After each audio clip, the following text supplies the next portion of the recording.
दोस्तों, स्वागत है मेरे YouTube चैनल पर। आज इस वीडियो में बात करने वाले हैं कि जो भी नए नए स्टूडेंट जनरल कंपटीशन की तैयारी में उतरते हैं तो वह क्या गलती करते हैं कि उनको एक लंबे समय तक जॉब लेने में परेशानी हो जाती है, या फिर उनको जॉब लेने में टाइम लग जाता है, या फिर बहुत सारी परेशानियों का आगे सामना करना पड़ता है।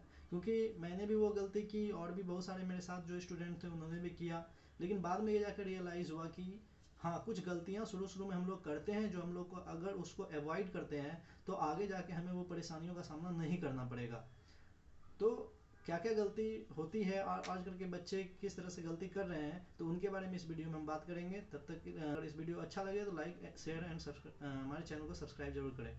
तो चलिए दोस्तों, शुरू करते हैं। सबसे पहली बात कि जब भी, अगर आप लोगों ने देखा होगा कि जब भी हम लोग ये नए बच्चे जो भी जनरल कॉम्पिटिशन की तैयारी करते हैं, चाहे हमारे बिहार में का मैं बता रहा हूँ कि वो लोग डायरेक्ट ऑब्जेक्टिव बेस्ड बुक पकड़ते हैं। स्पीडी हो गया, यूनिक हो गया, मोस्टली तो रेलवे की तैयारी करने में ज़्यादा रहते थे उस समय। तो वो लोग क्या करते हैं, जीके की तैयारी की मैं बात बता रहा हूँ, वो लोग ऑब्जेक्टिव टाइप क्वेश्चन ज़्यादा पकड़ते हैं और उसकी तैयारी बस उसको रट्टा मार शुरू कर देते हैं।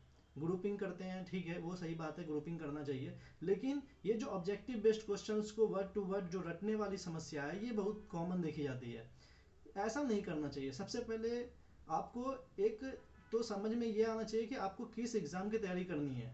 चलिए ठीक है, अगर आपको रेलवे एसएससी दोनों साथ करनी है या फिर जो भी आपका मोटो है तो वो आप जानिए, प्लस उसके हिसाब से ये देखिए कि हाँ, इस चीज़ में कौन कौन से चैप्टर आते हैं, और उस चैप्टर का एक आप पहले स्टडी कीजिए। उसको पहले उसको एक चैप्टर वाइज अपना एक सिलेबस जो कहते हैं ना, सिलेबस कंप्लीट करना, उसकी कोशिश कीजिए कि उसका एक कॉन्सेप्ट मतलब डेवलप करे और उसका एक तैयारी करें अच्छे से। पहले उसको पढ़ लीजिए, उसको समझ लीजिए, उसके बाद आप जा करके ऑब्जेक्टिव बेस्ड जो बुक्स होती है उसको जा करके पढ़ना शुरू करें या फिर याद करना शुरू करें। तो आप जब आप उस बुक से तैयारी करना शुरू करेंगे तो आपको लगेगा कि नहीं, ये तो मैं पहले से जान रहा हूँ। तो आपके अंदर कॉन्फिडेंस भी डेवलप होगा और आप एक सही तरीके से तैयारी कर पाएंगे।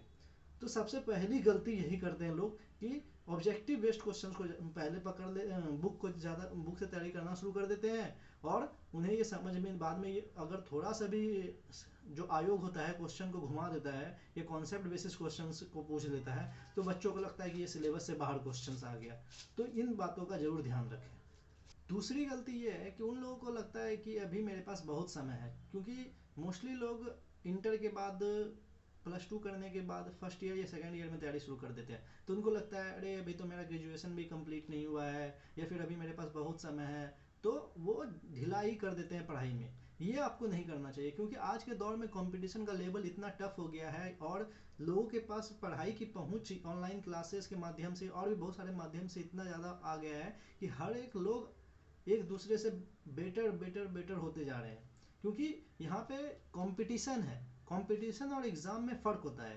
एग्जाम में क्या होता है, एक मार्क्स डिसाइड होता है कि हाँ 60% से आप ऊपर लाइएगा तो फर्स्ट डिवीजन, फिर इतना से ऊपर लाइएगा सेकंड, इस तरह से होता है। लेकिन कंपटीशन में ऐसा नहीं होता है। कंपटीशन में ना कुछ फर्स्ट डिवीजन होता है ना सेकंड डिवीजन होता है। यहाँ बस इतना होता है कि आपको सामने वाले कैंडिडेट को बीट करना है, किसी भी तरह आपको अपने प्रतिद्वंदी को बीट करना है, तो ही आप उससे अच्छा कर पाएंगे।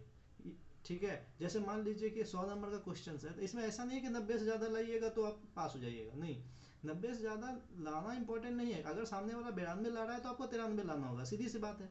तो ये थोड़ा सा ध्यान रखना है कि आप टाइम का सही से यूज करें और अपने फर्स्ट अटैम्प्ट को या सेकेंड अटैम्प्ट को आखिरी अटैम्प्ट समझ के ही तैयारी करें और थोड़ा सीरियस होकर तैयारी करें। वो किसी एक एग्ज़ाम की तैयारी में ज़्यादा समय दे देते हैं। मतलब अगर मैं जनरल कंपटीशन कर रहा हूँ और मुझसे वो चीज़ नहीं हो पा रहा है, तो या तो मेरे कंपटीशन एग्ज़ाम करने के तरीके में कुछ गलती हो रही है, या फिर मैं उसको सही तरीके से प्रिपेयर नहीं कर पा रहा हूँ। ठीक है, एक बार, दो बार, तीन बार तक चलता है, चार बार तक भी चलता है, लेकिन एक एग्ज़ाम को उतना टाइम ना दे जो कि लगे कि अब मेरा एज खत्म होने के कगार पे आ गया। अगर आपको इस तरह से लगता है कि मैं उसमें काबिल नहीं हूँ, मैं उसको मतलब सक्सेस नहीं कर पा रहा हूँ, तो आप किसी दूसरे तरफ शिफ्ट कीजिए। ठीक है, हो सकता है कि आपको ऑब्जेक्टिव बेस्ड चीज़ें समझ में ना आती हो, आपको सब्जेक्टिव बेस्ड या फिर कॉन्सेप्चुअल बेस्ड क्वेश्चन समझ में आती हो, तो आप उस चीज़ की ओर भी बढ़ें। ठीक है, सबसे ये थोड़ा सा एक गलती मैं समझता हूँ कि बच्चों लोग करते हैं कि एक्स्ट्रा मतलब ज़रूरत से ज़्यादा समय दे देते हैं। तो इन सब बातों का भी थोड़ा ख्याल रखना चाहिए कि हम लोग जितने भी मोस्टली लोग जनरल कॉम्पिटिशन तैयारी करते हैं या तो वो लोअर बैकग्राउंड से होते हैं या फिर मिडिल क्लास फैमिली से होते हैं। तो हम लोग शुरू से ही छोटा सोचते हैं, या फिर ऐसा कर लीजिए कि हमारे आसपास का माहौल भी ऐसा होता है कि हमें ये बोला जाता है बस एक गवर्नमेंट जॉब ले लो हो जाएगा। तो हम लोग बड़ा सोच ही नहीं पाते, हम लोग हमेशा छोटा सोचते हैं गवर्नमेंट जॉब में ही। क्योंकि अगर आप बड़ा सोचिएगा, जैसे मान लीजिए आपको अगर शुरू से किसी बड़े एग्जाम की तैयारी करने का मौका मिले, तो आप उसको इतने अच्छे से पढ़िएगा कि आपको जो लोअर एग्जाम्स होता है उसकी तैयारी ऑटोमेटिक हो जाएगी। ठीक है, तो हम लोग हमेशा शुरू से सोचते हैं ग्रुप डी भी निकल जाए, एमटीएस भी निकल जाए तो चलेगा। नहीं, आपको सोचना चाहिए किसी बड़ी एग्जाम के बारे में। छोटा एग्जाम निकलना एक बाय प्रोडक्ट है। ये मैं नहीं बोल रहा हूँ कि छोटा एग्जाम कोई भी आके बैठ के निकाल देगा, ठीक है, नहीं। लेकिन ये एक, आप इसको एक बाय प्रोडक्ट के फॉर्म में लीजिए कि अगर वो नहीं हो पा रहा है तो मैं इसको कर सकता हूँ। तो इससे क्या होगा कि आपकी एक नॉलेज डेवलपमेंट ज़्यादा होगी। अगली गलती यह है कि जॉब जल्दी नहीं लग पाता है तो हम लोग फ्रस्ट्रेट हो जाते हैं कि आगे क्या करेंगे क्या नहीं करेंगे। तो हमेशा एक, जिसको कहते हैं ना कि बैकअप ऑप्शन तैयार रखना चाहिए। अब ये बैकअप ऑप्शन क्या होगा, ये भी समझने वाली बात है। देखिए, मैं, बहुत लोगों को ये बात समझ भी नहीं आएगी, अब बुरा लगेगा कि मैंने ऐसा क्यों बोला, लेकिन मुझे ऐसा लगता है कि ऐसा करना चाहिए। मान लीजिए कि अगर आप तैयारी कर रहे हैं और आपका सिलेक्शन नहीं हो पा रहा है, तो ऐसा नहीं है कि आप हमेशा तैयारी ही करते हैं, बीच में कुछ ना कुछ खाली टाइम, फ्री टाइम मिलता है। तो उस टाइम में कोशिश कीजिए कि कोई ऐसा स्किल सीखने का, चाहे वो स्टॉक मार्केट में इन्वेस्ट करने का स्किल हो, मतलब कि उसको स्टॉक मार्केट में भी इन्वेस्ट करने का बहुत सारा तरीका होता है, एक पढ़ के समझ के सीख करके इन्वेस्ट करना, और या फिर कोई ऐसा स्किल जो कि आपको आगे जाके अर्निंग का मौका दे, चाहे कंप्यूटर का कोई स्किल हो जाए, सॉफ्टवेयर डेवलपमेंट हो गया, या फिर वेबसाइट को किस किस तरह बनाते हैं उसका डेवलपमेंट हो गया।